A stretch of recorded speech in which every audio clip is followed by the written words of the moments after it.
Welcome to the Chief Endurance Officer Podcast. I'm your host, Greg McDonough.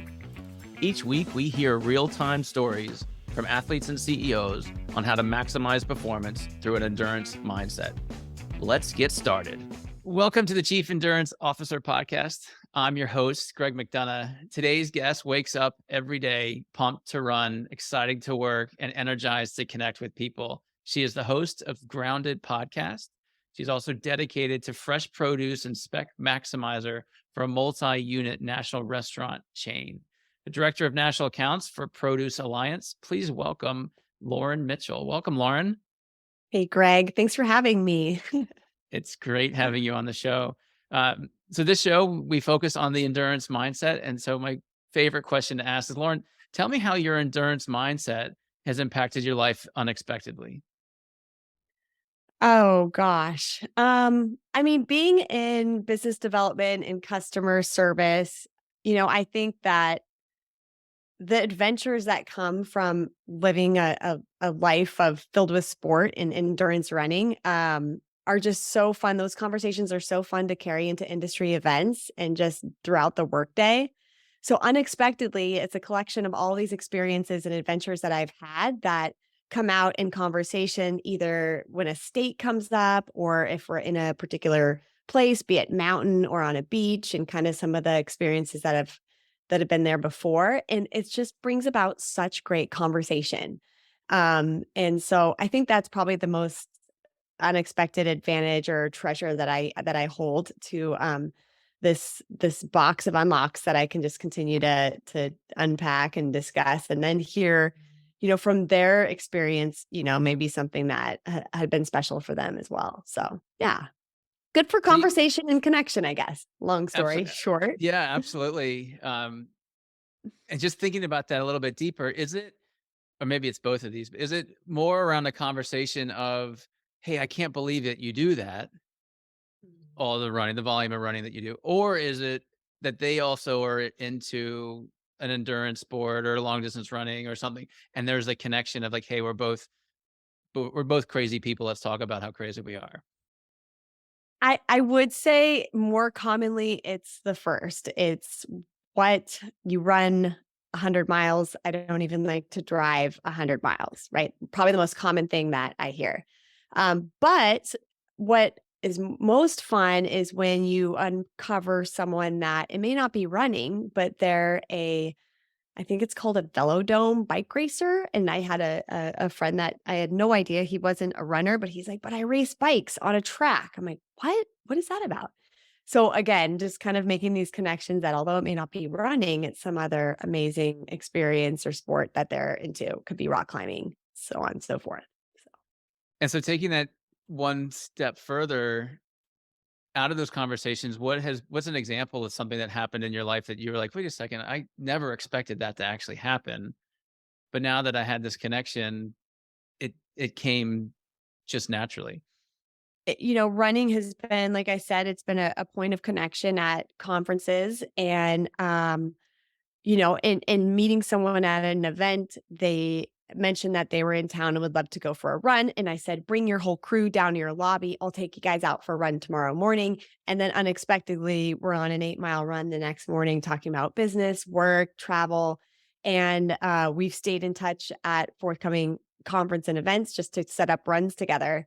And again, unexpected, great experience, awesome memory. And then now, when I travel back to that same city, I'll run that same route and then post on my Strava, like in honor of blank v blank, the customer name, and they love it. So it's just continues to unfold all these points of connections and opportunities. That's awesome. I could totally see that, especially around conferences when the same set of people are getting together. And there's nothing better, at least in my opinion, especially at a conference where you're sitting in these dull lit rooms for 7, 8 hours. Nothing better than having that morning run and getting the blood flowing and the mind moving. Yeah, absolutely. In fact, one of my mentors before I started this particular role, which does involve national account management, so I knew there'd be some travel, and I knew there'd be lots of dinners out and cocktail happy hours. I don't drink, and so when a mentor brought me on, I said, I don't know that I'm going to be able to attend all these events, these evening things, go out and court clients. I'm just not that kind of person. And he said, do it your way. Fly in and take them for a run. Fly in and take them for a cool hike. Give them something to remember. And I have taken that to heart. And out of that has been so many amazing experiences with people, great opportunities to get to know them because it's one on one, uninterrupted conversation. And again, you're kind of pushing them out of their comfort zone because they aren't used to being asked to go for a hike. They're used to being taken out to a steak dinner. So, 100%. I was at a conference last week, and the mentality of the group is, "Hey, it's 11 p.m. We're just getting started." And that was me 10 years ago. Now, to your point, I'd rather be up at 5 a.m. in the gym with somebody else if they're up for it. I'm curious, do you see that shifting within sort of the business development, sales, and marketing persona, that there's more individuals in that space doing the morning routine or a different thing other than the old school, steak and martinis into a late night wining and dining? I hope. I can't predict it, but I can say it usually just takes one. And so, those trailblazers can create kind of I guess, represent what that looks like. Some people, most people are used to just the dinners, cocktail hours, and then let's hit the town after for part of these networking events.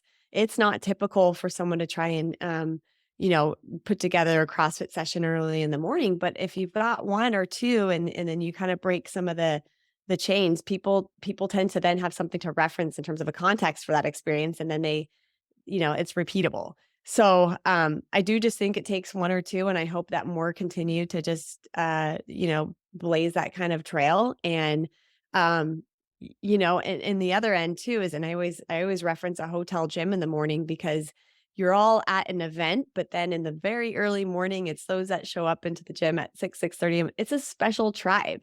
You just kind of have that mad respect for each other because you know that, it's a priority for you all. You share that. And then you head into the event together just fully charged. So it's pretty cool. I've also noticed, like, you give those little smirks, right? You pass somebody at the conference and you're both in the gym that morning, just Yeah, randomly there. You knew that both of you are kind of on a different wavelength than the rest. Uh, absolutely. Lauren, I'm curious, when folks come up, you do it tremendous. Well, and we'll get into your athletic history. But one of the questions I'm sure somebody asks you all the time is like, how do you do it? Like, how do you find the time to do the work, to do your life, and also participate in athletics? I mean, number one, you make it a priority. Number two, I'm a firm believer that although, by making it a priority, I got to wake up extra early. If it doesn't happen before 5 a.m., it's probably not going to happen. While most think that that would create you to be more tired throughout the day, it's actually the opposite. I draw a lot of energy from getting up early and throwing down a good run. And I absolutely notice it on days where I opt to just try and sleep in and get that extra rest. I just feel different throughout the rest of the day. I mean, running truly fuels my legs, but also my mind, my creativity. And so, yeah, how do I find the time? Mom of four, full time job. Certainly, seems easy to just say, you know what, let's put that one to the side for today. But and there's too many benefits that, I just it's a priority and it always will be for me. I've just seen too many gains. I'm curious, with such an early morning routine, talk to me about your night before. Mhm. Is there preparation? Do you have a ritual, a habit, a preparation that kind of sets you up for success? But when that alarm clock goes off at 4:45 to have your shoes on by 5 a.m. to be out the door? I don't know that many people um probably share this, but my kids actually tuck me in. It's not something that I like to admit, but while most mothers tuck their kids in, more often than not, I'll be in bed and they'll come around because they're on their way to bed to say, "Good night, mom." It's like just become this new routine. I've got to be in bed by 9:30 and at least start shutting off the phone by then. Um, I don't set out my clothes. It's been a habit now for over 20 years, so I'm just used to doing it. But I do feel that going to bed early is important. In fact, if I am out at a company event, a baseball game, something that starts to go long, I do always tell people, past 10:30, I tend to turn into a pumpkin, so I might be on an Uber home and enjoy the rest of the night. So, you know, It's wonderful that they accept it and they're willing to go, because it is, to your point, right? The night before, it's so important. And it also leads me into thinking, and I'd love to know how you incorporate this into your training. Like, what about recovery? Do you have an active recovery schedule? I don't. I'm able to run far and consistently without being injured, but I recommend recovery. It's just hard because I've been fortunate enough to have high tolerance for pain. I don't and haven't had any running injuries. So I wish I found more time to stretch, and I consider recovery to look like that, stretching. I absolutely drink lots of water throughout the day. Fortunately, I haven't suffered from any major injuries that have really forced me into this recovery period, so I can stay pretty consistent in my training. But one of the things that works for me is just a 60-minute core power heated yoga class once a week. I'm locked in a room. It's a guided movement through all the stretches. And then I find that the heated room really helps support just the muscle. So I need that kind of accountability and coaching through that more wound down period. Because I do tend to err on the opposite side, right? I I'm easily motivated. I can get out the door for a run, but where I probably need the most support and accountability is in recovery and stretching and things like that. But outside of just lots of water, good rest, and trying to hit that yoga class once a week, it's pretty much it. Is it same time, same day for that yoga class? It is. It's a Sunday at 2 p.m. and it's a really neat way to finish up the week and think about what I want to prioritize for the next week. I love it. I do this 168-hour scheduling exercise the week before, and I always put something fun for myself. And it could be a yoga class, it could be a meditation, it could be a hike, it could be. And I find that going across the week when I'm having a tougher day, it's like, you know what? At least on Friday at 2 o'clock, I'm going to be able just to go slip away for whatever I put on my calendar for that day. Sure. Oh, and I'd love to talk to you about your podcast. Give us the meat and potatoes of it, and then how it came to life. And as another podcast, host, I'd love to sort of share some stories. Well, I've never been a host of a podcast. I've listened to them for the last 3 or 4 years. I love listening to, sport performance psychology, business leadership, podcasts. And, I think that's been another unexpected gain from running is over 2 or 3 years of just listening to conversations. You build your vocabulary, but you also learn a heck of a lot heading into a work day. Um, so when my company put together a Shark Tank competition, they split us into 22 teams ahead of an all company event. And the goal was one thing, to solve a problem that our company is currently facing or something that our industry is facing. And coming from a business development and sales background, I thought, gee, it's getting tougher and tougher to send someone an email and try and set up a call and get in the door that way. And I've led sales teams in the past, and I've watched them do it over and over for weeks and months. It is very clear to me, at least in food service, not only is our industry small, but it's about the relationships that you have. And so I thought, how great would it be to have a platform where we could just invite these folks on, these supply chain executives, post COVID, no one's been more focused on supply chain, and have a conversation with them, hear about some of the challenges that they've navigated through, and listen to some of the tips that they have for those coming into the industry, and just purely let it be just a discussion point, and perhaps use some of the things and the learnings from the conversation to support our business. Um, well, lo and behold, our team won, and the name Grounded for the podcast is great in terms of food service and fresh produce procurement. You think of a field and where a lot of our products start from the ground.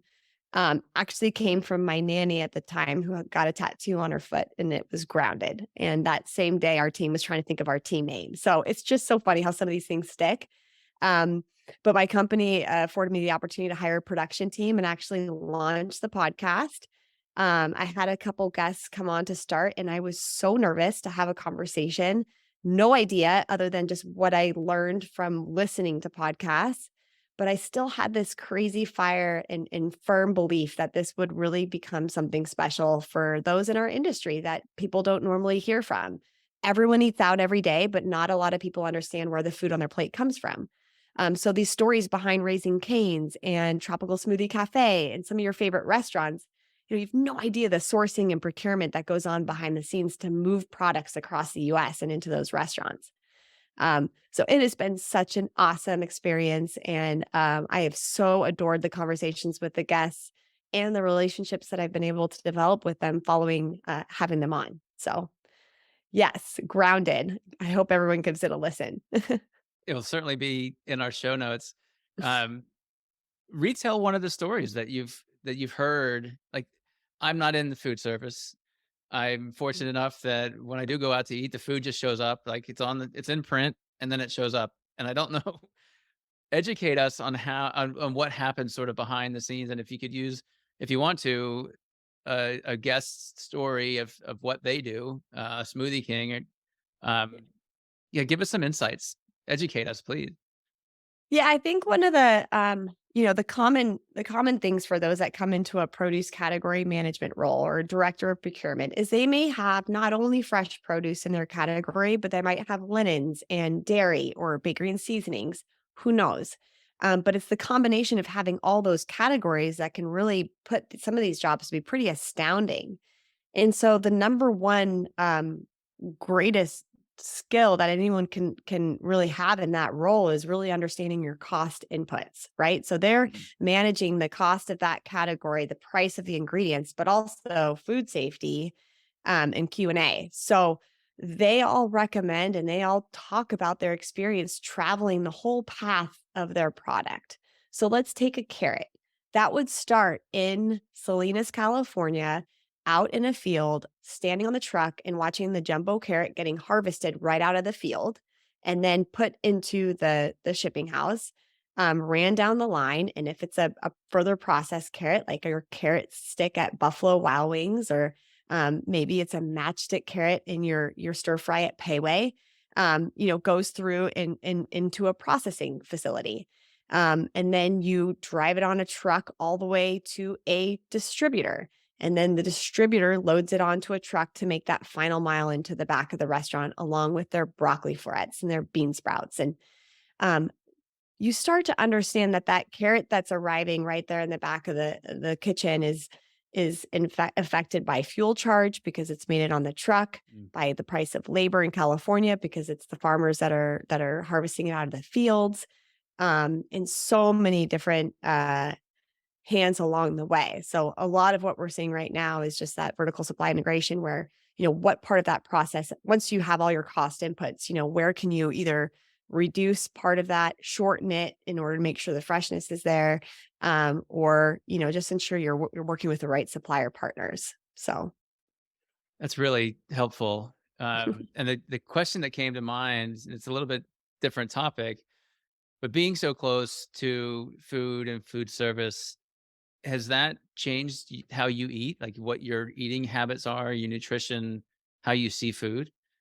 Yeah, absolutely. I mean, I just have so much appreciation for the drivers. I mean, over the road drivers that get it through, Montana, Wyoming in the winters and into Minnesota in a produce distributor warehouse, but also the drivers that wake up 2, 3 in the morning and hit the football stadiums first deep underground to make sure that all of that food that's arriving for that in-game experience is there. And then they go and do the rest of their route, which is downtown. And then you get into the suburban strip centers. I mean, they'll stop 100 and 150 times throughout the course of 2 a.m. to 2 p.m. just to make sure that they're rolling in, 20, 30 cases on a dolly at each time.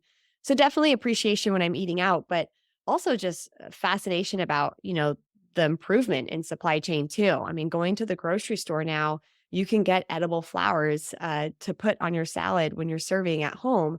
And that used to be, something very special just from a restaurant standpoint. And we've got it into retail now. or your sprinkle heirloom tomatoes.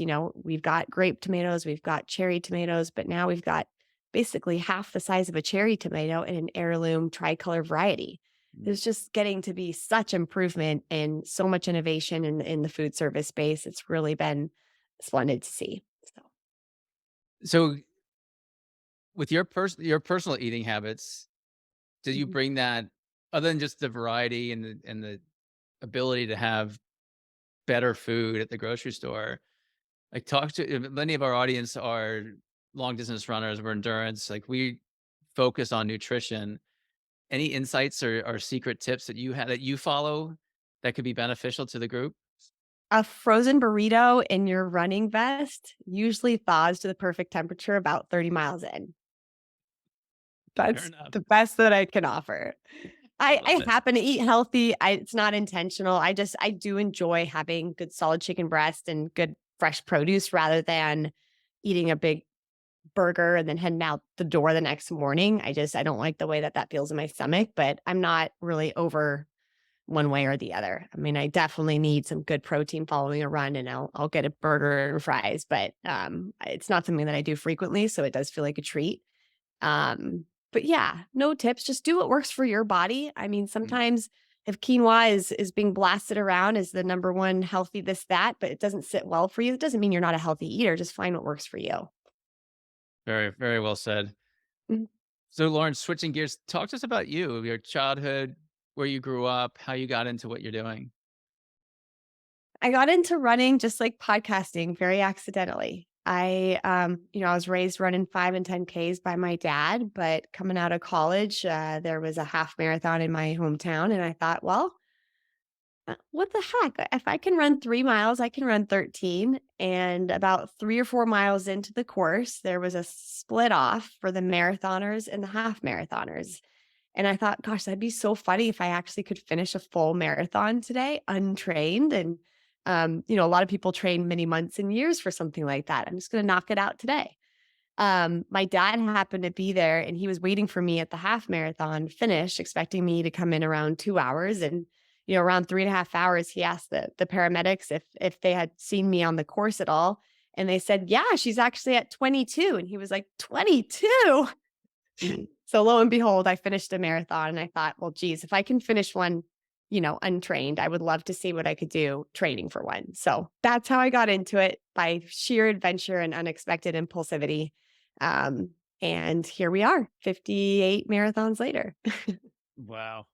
Man, you're making my palms sweat just thinking about being untrained for a full marathon run. Um, what's your favorite race story? I mean, my hundreds are my favorite 'cause you can't knock those out frequently. I do about one a year. So it is truly a celebration of all the training that's led up to it. I had aimed to do a really good mountain 100 and then COVID hit. So, my husband just knows the way to my heart, knows that I get my mind focused on something and it can be tough to steer me off. So I was super disappointed when COVID took away races and he was like, we could still do 100. Let's just put together a crew and we know the course. So we'll just do it on our own. And that was a really special 100 because it showed me that, I don't need the whole production of an actual race. It's really just about the mileage and the crew. And for 100-mile races, it's truly about the crew. I mean, you cannot do those events unless you've got the support and the fuel in your body to get your legs from 1 to 100. And so we knocked it out. And in fact, I got a picture yesterday that popped up that it was 3 years ago, and it's all of us on the trail. And it's definitely near and dear to my heart. That's fantastic. Any favorite books that talk about people's racing and their adventures and those types of things? I know there's a handful out there, and I've got a few on Yeah. my list, but I'm curious what yours is. My absolute favorite book that I recommend to everyone is by Dina Castor, Let Your Mind Run. If that book doesn't make you just want to put it down and hop out the door the next morning, I don't know what will. She writes so beautifully and talks about how the nature fuels her legs, and I can really relate to that as well. Any other lessons in that book that are worth grabbing onto? I love how she talks about always being able to go faster than she ever thought possible, and that's usually in the context of a group run. She trained with a lot of men, and she was never in the front, but she always was in the back. But that really gave her that mental toughness for racing.